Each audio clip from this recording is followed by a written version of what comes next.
안녕하세요. 방문각에서 PSAT를 담당하고 있는 에센스 상황 판단의 김영진입니다. 자, 이번 영상에서는 공개된 지 조금 되긴 했습니다.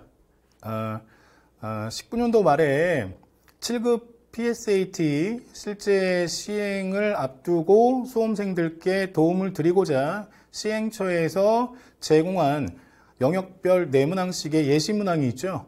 그거를 같이 한번 풀이해 보도록 하겠습니다. 혹시라도 예시문항 풀이를 안 하신 수험생분들이 계신다면 이 영상을 보시기 전에 반드시 제한 시간을 두고 한 문항당 한 2분에서 3분 정도 시간을 잡고 풀어보신 후에 영상을 시청해 주시기를 당부드리겠습니다. 그래야 도움이 되겠죠. 자, 하나씩 한번 문제 볼게요. 자, 첫 번째 문제. 다음 글을 근거로 판단할 때, 자, 보세요. A2의 요건과 상황의 가말을 옳게 짝지은 것. 이렇게 묻고 있죠. 지금 문제를 보시면 일단 요건과 상황의 조합으로 알맞은 것을 찾아라 이런 문제로 바로 문제에서 구하라는 방향들을 일정 부분을 그래도 언급해서 특정하고 있습니다. 우리가 이제 문제를 보실 때 이런 것도 이제 안목을 좀 기르실 필요가 있어요. 웬만한 문제들은 대부분이 다음 글과 뭐 상황을 근거로 판단할 때 옳은 것은, 옳지 않은 것은 이렇게 묻거든요. 그런 것들은 문제 안에서 내가 문제풀이의 방향성을 일절 제시해 주고 있지 않죠. 예, 그런 거를 보통 이제 우리가 일반적이다, 추상적이다, 아니면 복합적이다. 그러니까 이제 질문 자체는 복합적이진 않은데 일반적이다, 추상적이다 이런 측면에서 바라봤을 때 그거에 비해서 지금 이 문제 같은 경우는 어떻습니까? 지금 상황과 요건과 상황의 매칭 관계를 묻고 있기 때문에 그거에 비해서 특수적이고 조금 더 구체적인 거죠. 자, 문제 자체도 그렇고 나중에 설명을 드리겠지만 복이나 선지에서도 그러한 뉘앙스를 품는 것들이 섞여 있습니다.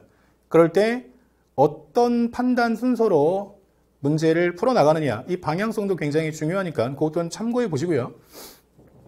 그래서 지금 제시문을 보시면 일단 1문단이 이만큼 있는데 사실은 이 1문단은 어떻습니까? 아래 요건들에 관한 뭐 출처 내지는 근거에 해당하는 그래서 배경적 소재로 등장하고 있는 거죠. 그럼 실제 문제를 풀어나가는데 직접적으로 필요한 것이냐? 그렇지 않습니다. 그럼 이거는 가볍게 넘기시거나 아예 안 보시는 것도 괜찮아요. 실전의 문제를 푼다고 생각했을 때. 자, 그래서 바로 이 A의 5가지 요건을 얘기하고 있는 두 번째 문단부터 들어가시는데요. A 문단 보시면 쭉 문장이 한 4조 정도 나와 있습니다. 글줄로. 그런데 여기에서 당연히 키워드 중심으로 그 요건들을 파악하시는 게 필요한데 첫 번째는 뭐냐면 고의 또는 과실. 이게 눈에 들어오셔야 됩니다. 고의란 무엇이냐면 인식하는 거다. 고의는 뭐냐? 인식하는 거죠. 그 다음에 과실은 뭐냐? 부주의. 그죠? 이런 키워드를 가지고 바로 상황으로 넘어가셔서 매칭 여부를 판단하십니다. 그러면 이 가부터 마까지 중에서 고의 또는 과실에 해당하는 그 내용, 실제 상황이 어디에 있는지를 보시면 되는데 바로 다 상황에서 의무를 부주의로 이행하지 않았다라는 과실에 해당하는 내용이 보이죠. 그러니까 A는 누구와? 다와 다의 상황과 연결이 된다라는 거죠. 그러니까 첫 번째 선지를 보면 A는 라라고 되어 있기 때문에 바로 소거하시면 됩니다. 그리고 여기서 그치지 마시고요. 다가 A와 해당됐었는데 다가 D와 연결되어 있는 4번도 바로 소거하시는 게 필요하죠. 그 다음에 두 번째 나와 있는 B에 대한 매칭 여부를 볼 텐데요. B를 가시면 B의 요건에 해당하는 키워드는 바로 가해, 행위라는 것이 보입니다. 그렇죠. 그럼 나머지 상황에서 가해, 행위에 해당하는 것, 그죠? 어디 있을까요? 바로 보행자를 쳤다라는 행위에 대한 내용이 보이시면 됩니다.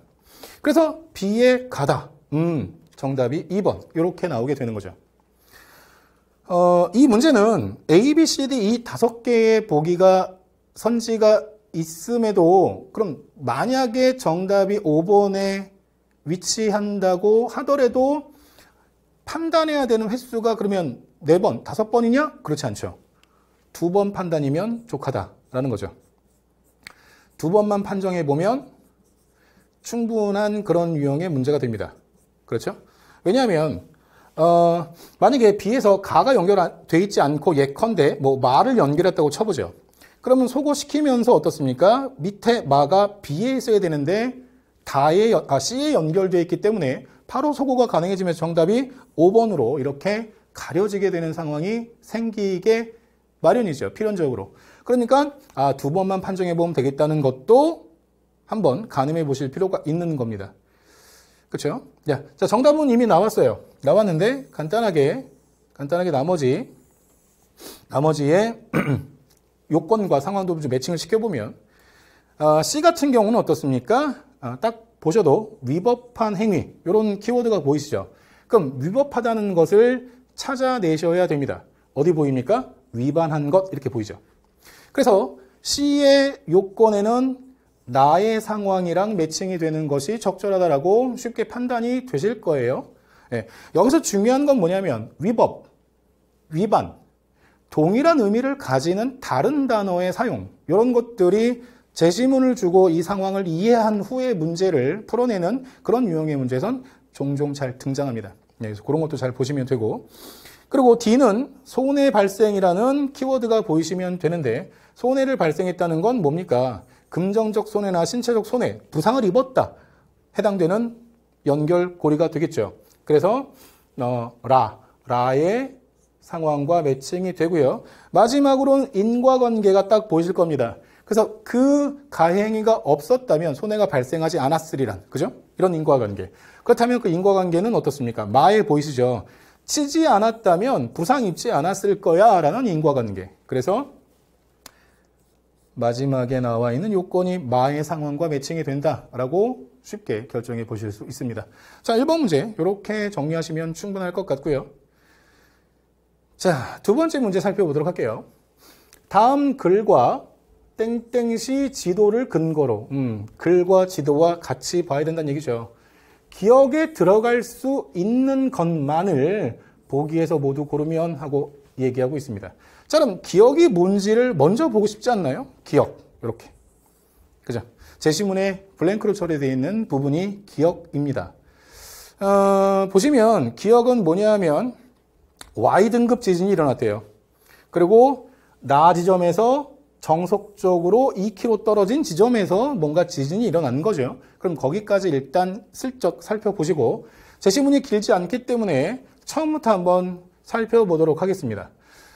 지진이 발생하면 지점으로부터 일정 거리 이내의 시민들에게 문자를 발송하는데 X등급 지진의 경우는 발생 지점으로부터 반경 1km예요. 발생 지점으로부터 반경 1km.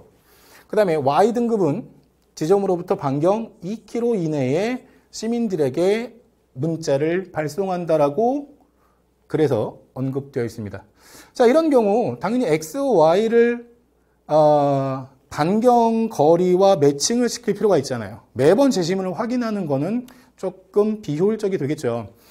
복잡하지 않기 때문에 우리가 알파벳도 X 다음에 Y이기 때문에 그죠? X에 1km, Y에 2km 이렇게 대비해서 머릿속에 기억하는 게 어렵지 않을 거예요. 그죠? 앞선 알파벳이 1km고 뒤에 게 2km다라고 생각해 주시면 됩니다. 그 다음에 단서 조항 이런 거 중요합니다. 물론 이 단서 조항들이 문제를 풀어나고 정답을 내는데 뭐 아주 결정적인 영향을 주지 않을 수도 있어요. 하지만 우리는 무심코 이 단서 조항을 넘기시면 절대 안 됩니다. 그래서 보시면 수신 차단을 해두면 그런 시민한테는 보내지 않는다라고 되어 있어요. 자, 그렇게 되어 있고 일단은 지진 발생 문자를 보내는 어떤 규칙이나 이런 지침 같은 것들은 우리가 확인해 볼 수 있었고요. 자, 두 번째 문단 보시면 그 발송 문자, 지진 발생 문자를 보냈던 상황들이 언급이 되어 있습니다. 일단 시간 이런 거 요일 다 필요 없고요. 가 지점에서 Y등급 2km였죠. A, E 중에서 2명만 받았대요. 그러면 가 지점에서 우리가 지금 반경이라는 말을 보시고 어떤 도형을 떠올리시냐면 대부분이 원을 떠올리십니다.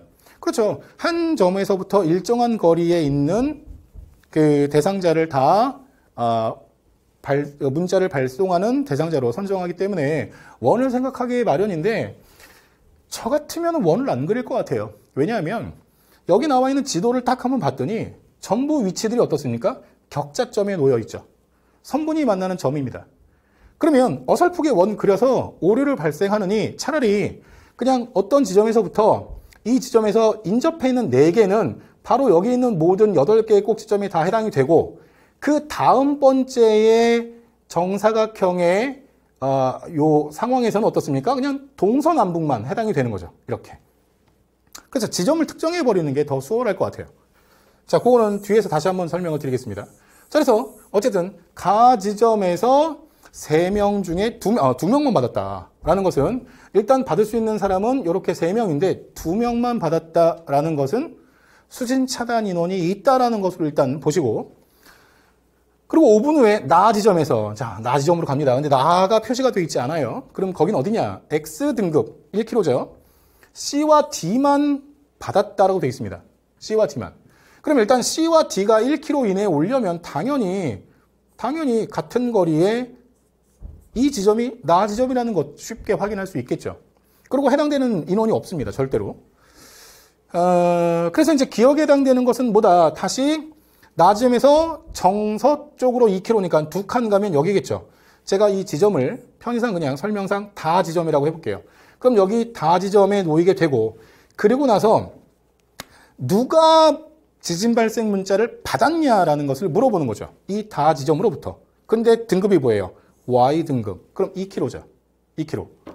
그렇죠? 근데 여기 주변에 4칸에 어디에도 없습니다. 꼭지점에. 그렇다면 2km 내에 있는 건 북, 서. 너하고 너가 해당이 된다는 거죠. 근데 맨 마지막 문제 보면 문장에서 지진 발생 수신 차단을 해둔 시민이 몇 명뿐이다? 1명뿐이다. 그럼 끝난 거예요. 그죠? 지금 이 다 지점에서 기억에 들어갈 수 있는 인원은 B 아니면 2예요. 그럼 보시면 B하고 E가 아닌 얘네들 다 지우시면 그죠? 요 3개 남는 건 당연히 그냥 쉽게 판단할 수 있을 거예요. 그 정답을 몇 번으로 하시면 되느냐? 디귿, 니은, 디귿, 미음 하시면 되겠죠. 왜 얘네들이냐? 당연히 B하고 E 아니면 답이 없어요. 다 지점에서부터 2km 이내는. 그죠? 그러니까 결국 B가 B만 받았다는 건 수신 차단을 얘가 했다는 거고요. 얘만 받았다는 건 얘가 했다는 거고 서로 상호 이렇게 영향을 주잖아요. 둘 다 받았다는 건 네가 수신 차단했다는 거고 이거는 그 이후에 정답 내고 풀이 과정에서 전혀 고려치 않아도 되는 사실은 그런 요소라고 볼 수 있는 거죠. 그러니까 풀이할 때는 얘네들이 등장하는 보기에 해당되는 조합만이 정답이 될 수 있구나라는 어떤 합리적인 직관, 추측으로 결정하셔도 충분합니다. 그리고 제가 아까 반경 그랬을 때 원 얘기를 드렸잖아요. 원. 무슨 말씀이냐면 다 지점에서 2km 원입니다. 원을 그려요. 이렇게 시험장에서 이렇게 그립니다. 그다음 자체도 어떻게 돼요? 얘까지 이렇게 훑어버릴 수 있죠. 저도 모르는 사이에 무의식적으로. 그런 거 하지 마시라고요. 그런 거 필요 없다. 그런 거 필요 없다. 원 같은 거 그리지 마시고 직접적으로 인접해 있는 사각형이냐 아니면 그 옆에 있는 사각형이냐 봤을 때 당연히 여기 있는 8개 점 다 되고 그 다음에 나머지는 뭐예요? 동서남북으로 이렇게 찍혀 있는 것만 찾아보시면 된다. 왜? 문제 구조가 그러니까. 격자점에만 놓여 있잖아요. 여기 사각형 내부에 어딘가 점이 있지 않죠. 그리고 그럴 수도 없죠. 반경을 계산하기 어렵기 때문에. 판단이 불가능하죠. 그래서 이렇게 판정하시면 쉽게 해결이 되는 문제라고 보입니다. 자, 다음 문제 가실까요? 자, 이번엔 3번 문제 보겠습니다. 다음 글과 상황을 근거로 판단할 때 과거에 급제한 아들, 여기서 문제에서 언급을 해주고 있습니다. 과거에 급제한 아들. 그럼 우리는 문제를 풀면서 뭐예요? 과거에 급제한 아들의 포커스를 두고 거기에 초점을 맞춰서 파악해 보셔야 되는 거죠. 분재받은 밭의 총 마지기수라고 얘기하고 있어요. 마지기라는 것은 논밭의 넓이를 재는 단위였는데 지금은 안 쓰죠. 어쨌든 좋습니다. 그래서 쭉 보시면 되는데 일단 저 같으면 상황을 먼저 볼 것 같아요. 상황. 지금 제주와 분재가 무슨 말인지 모르겠다면 여기 각주에 나와 있는 걸 참고해 보시면 됩니다. 재산을 분배한다. 나누는 거죠. 제주, 재산을 가진 자니까요. 재산의 주인이 되는 거죠. 자, 이런 것들 매칭을 시켜 보시고요. 분재 대상자가 있는데 아들 2명과 딸 2명입니다. 그 중에 딸 1명은 양녀래요. 이런 거 체크하세요. 나머지 3명은 친자녀이다라고 되어 있고요. 그 다음에 과거에 급제한 아들, 여기 있습니다. 나왔습니다. 과거에 급제한 아들, 이게 1명이구나 라고 되어 있고요. 그 다음에 밭 20마지기를 주었고, 그죠? 그 다음에 2딸은 각각 밭 10마지기씩을 주었다. 뭐로? 별급한 재산. 이런 거 체크해 보시고. 그 다음에 화해 대상 재산은 밭 100마지기이며 화해는 경국대전. 예, 이런 거 체크해 보시고. 키워드죠. 그 다음에 또 나왔습니다. 과거에 급제한 아들, 여기. 즉, 이 상황에서 우리가 주의 깊게 보셔야 되는 건 과거에 급제한 아들의 한정에서 답을 내는 것이 중요하기 때문에 이런 표현들을 눈여겨보실 필요가 있고요. 제사를 모시기로 했다. 이거 좀 체크해 보셔야 돼요. 제사를 모신다. 그 다음에 양녀는 제사를 모시지 않은 친자녀의 한 사람이 화회로 받는 몫의 5분의 4를 받았다라고 되어 있습니다. 자, 제시문으로 좀 들어가 보죠. 일단은 여기도 마찬가지 뭐 분재에 대한 어떤 뭐 방식 이런 것들을 얘기하고 있고요. 정확하게 문제를 풀어내는 데 크게 영향을 주진 못하는 부분입니다. 일단 화해가 여러 번 등장했기 때문에 얘는 좀 확인해 봐야 되겠죠. 제주가 분배하지 못하고 죽는 경우에 그 제주 사후에 자녀들이 모여 재산을 분배하는 과정이구나 라고 되어 있습니다. 그리고 나눌 때 남아있으면 유서나 유언이 남아있으면 그에 근거하는데 그렇지 못한 경우에는 합의해서 재산을 나눴다. 그 다음에 경국대전, 예, 이런 게 눈에 보이시죠? 아까 우리 경국대전 규정에 따라서 지금 재산을 나눈다라고 돼 있었죠. 자, 그 다음에 친자녀 간에는 균분 분제입니다. 똑같이 나누겠다라는 거죠. 하나, 제사를 모실 자녀에게는 다른 친자녀 한 사람의 몫의 5분의 1을 더 분제했다라고 돼 있어요. 그죠? 그 다음에 양자녀에게는 차별을 두었는데 제시문에서는 차별 내용이 없어요. 아무리 읽어보셔도. 바로 상황에 그 차별의 구체적인 내용이 상황 마지막 문장에 언급이 되어 있죠.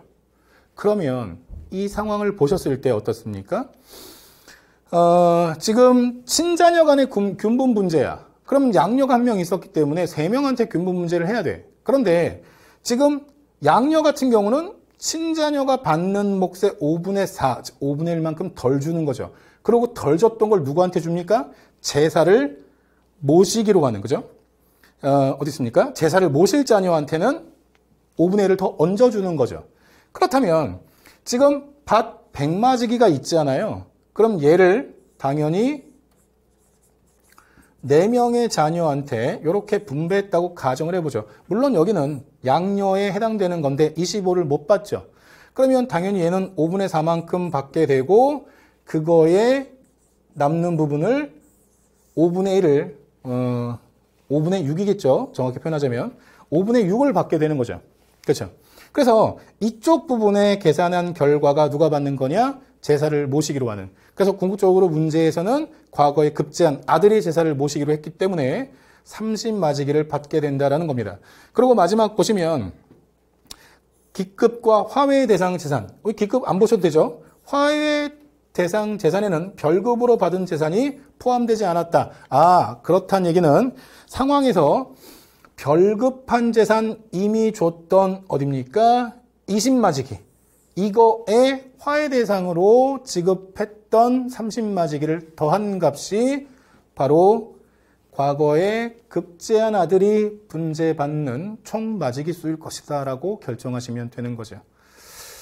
자, 이 정도입니다. 사실 제가 설명하기 위해서 썼지만 이게 사실은 써서 풀어야 되는 계산은 아니잖아요. 그죠? 그냥 머릿속으로 25, 25 나눠준 다음에 5분의 1이면 5잖아요.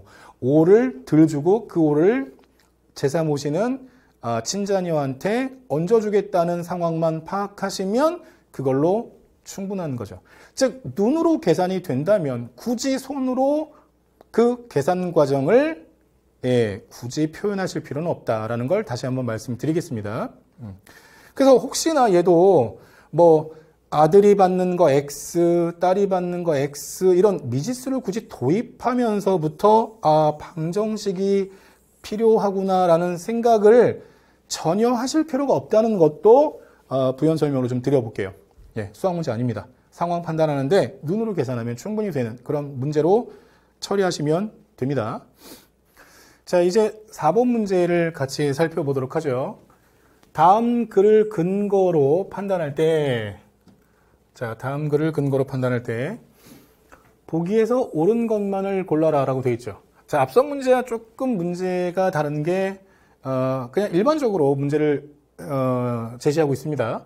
어떤 특정 부분들을 내가 구해야 되는 범위나 대상들을 특정하지 않았죠. 그럼 빨리 제시문과 보기의 내용에, 이런 상황들을 연동해서, 정오를 판정하셔야 되는 겁니다. 제시문에 나와 있는 첫 번째 단락은 이건 날리셔도 상관없을 것 같아요. 그냥 각각에 대한 신용카드의 뭐 제공 기준에 대한 어떤 안내 뭐 이런 거죠.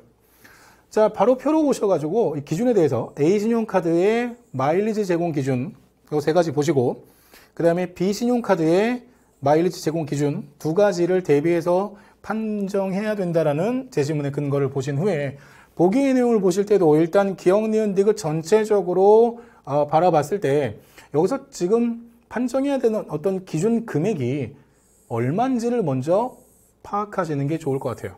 지금 신용카드 이용 금액이 120, 100만 초과, 200만 초과로 나와 있기 때문에 제공 기준에서 첫 번째 50만 원 이상 100만 원 이하 마찬가지 1번 조건은 기준은 날려버리시는 게 좋습니다. 문제를 처음 푸시는 상황에서도 그나마 시선을 분산시키는 것을 최대한 방지하는 게 효율적 풀이에 좋은 가이드가 되기 때문에 그런 거 날리시고 2번과 3번에 집중해서 판정하겠다를 먼저 이렇게 제공 기준의 범위를 정하실 필요가 있습니다.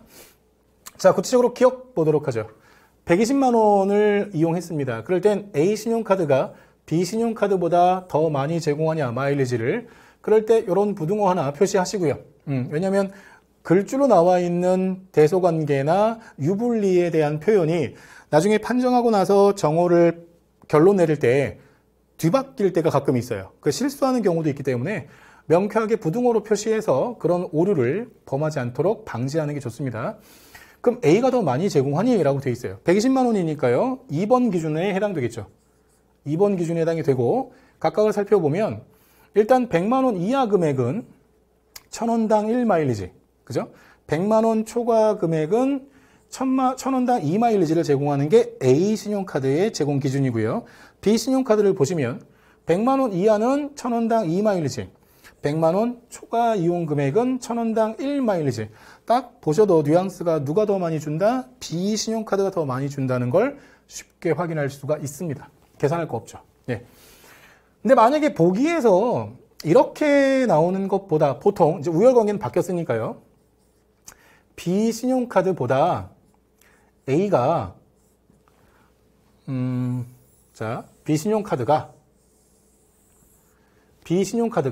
B가 A보다 그럼 얼만큼 더 많이 주니? 이런 식으로 많이 나와요. 대체로 상황 판단 문제를 보시면 그래서 여기 들어가는 그 마일리지의 차이, 더 유리한 차이를 계산하는 것이 더욱 필요합니다. 그럴 때도 구체적으로 다 계산하지 마시고요. 요 계산이 뭐 복잡하진 않지만 상대 비교를 쭉 하시면 좋을 것 같아요. 100만 원을 1000원으로 나누면 1000배가 되죠. 그죠? 그럼 1000마일리지, 여기는 2000마일리지. 둘이 따지면 2마일리지에서 1마일리지니까 1000마일리지가 B가 더 많고 그 다음에는 100만 원 초과는 반대로 됐죠. 얘가 1이니까. 그럼 20만 원에 대해서는 200마일리지를 A가 더 많이 갖게 됩니다. 토탈. 그래서 뭐다?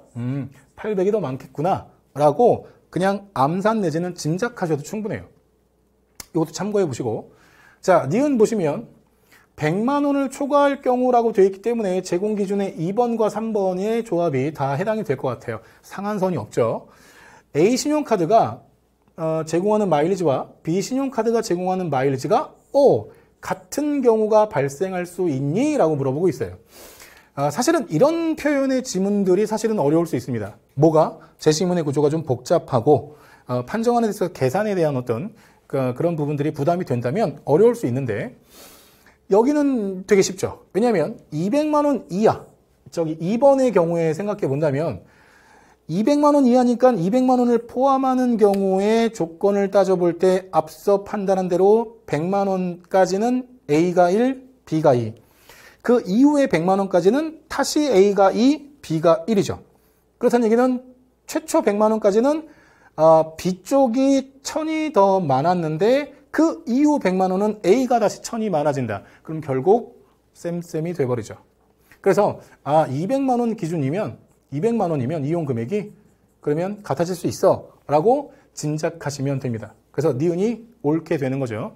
자, 마지막 디귿 보시면 월 200만 원을 초과한다라고 했기 때문에 3번 제공 기준을 근거로 판정하시는데 B가 A보다 더 많이, 즉 B가 A보다 더 많이 제공하니라고 묻고 있습니다. 그럼 이제 3번 기준에 입각해서 여기만 이제 판정의 근거로 삼으시면 되는데요. 200만 원 초과할 경우죠. 따져보죠. 최초 100만 원은 1마일리지입니다. 1000원당. 기준 금액이 단위 금액이 같기 때문에 마일리지에 포커스를 두면 될 것 같아요. 그 다음 100만 원은 2마일리지. 그 초과 금액은 3마일리지를 제공한다고 되어 있고요. 그 다음에 B는 70만 원 이하에는 3마일리지. 70만 원 초과분에 대해서는 1마일리지를 제공한다고 되어 있습니다. 자, 일단 뉘앙스가 뭘 계산을 요구하는 게 아니에요. 200만 원 초과니까 그 쭉 커지는 이용 금액에 대해서 항상 B가 A보다 많니? 절대 그럴 수 없죠. 200만 원 초과에는 3마일리지를 제공하기 때문에 당근 되지 않는다라고 판정하셔도 무방합니다.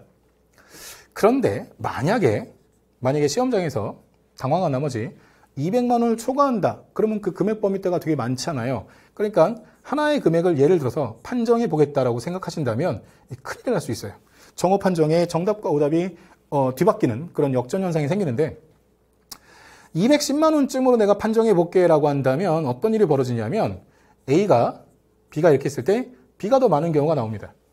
네, B가 더 많은 경우가 나와요. 그래서 디귿 보기가 맞는 거 아니야? 이렇게 돼버릴 수 있다는 거죠. 자, 이런 거는 조심하셔야 돼요. 네, 상한선이 없는 마당에 그것보다 200만 원에 초과한다는 금액 중에 가장 가까운 이런 금액으로 이 보기의 정오를 판정하는 것은 무리가 있다. 절대 하면 안 된다는 거죠.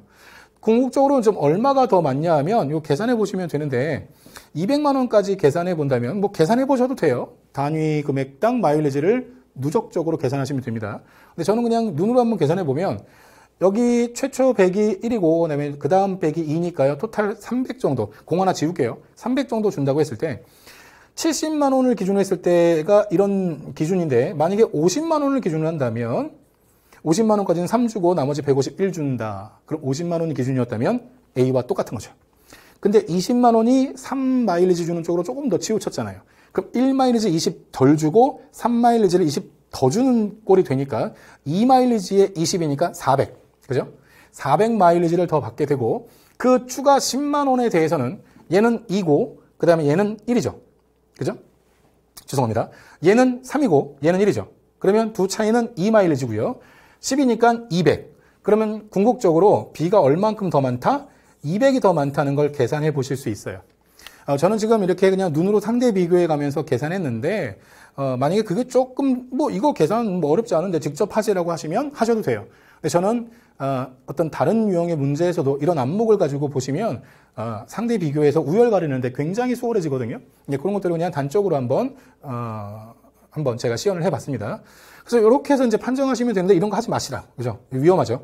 네, B가 더 큰 경우가 있는데 그렇다고 동그라미 칠 수는 없는 겁니다. 초과한다, 무한정 간다. 뒤쪽 마일리지가 높은 당연히 A가 당연히 더 많이 제공할 것이다. 라고 보시면 됩니다. 정답이 몇 번이에요? 니은만 해당하는 2번 답하시면 됩니다. 그래서 예시문항 4개를 한번 저와 함께 살펴봤는데 사실은 좀 아쉬운 부분들이 있어요. 그 예시문항은 어쨌거나 인사혁신처에서 이러이러한 시험으로 제공이 될 거야 라고 약간 맛보기 형식 정도로 그냥 그 분위기만 여러분들이 느끼시면 되는 거지 이 정도 문제로 나오겠다라고 난이도를 단정하시거나 이렇게 안일하게 생각하시면 좀 곤란할 것 같아요. 적어도 이런 그 자료를 가지고 이렇게 서로 비교해가는 그 기존의 유사 기출들을 보면 이렇게 손도 안 대고 그냥 당연히 상식선에서 정오 판정이 쉽게 되는 문제들이 그리 많지는 않습니다. 그러니까 이거는 참고용으로만 하시고, 그리고 이 예시문항에서도 제가 조금 아쉬운 부분 한 가지를 더 말씀드리자면, 수험생들께서 가장 어려워하는 유형 중에 하나가 논리추리에서 게임이나 퀴즈 형식을 띄면서 그 과정이나 결론을 추리해봐라 라는 유형의 문제가 빠졌어요. 이제 그런 것들은 사실은 이제 다가오는 12월에 시행 예정인 모의평가를 통해서 조금 더 보완하고 우리가 수험 방향을 예측하는데 자료로 삼아봐야 될 것 같습니다. 자, 예시문항 4개 참고하시고 저는 모의평가에서 조금 더 구체적인 그 실급 피셋의 어떤 시험의 방향들이 제공이 된다면 보다 빠르고 정확하게 여러분들께 정보를 제공해 드리도록 노력하도록 하겠습니다. 예, 시청해 주셔서 감사합니다.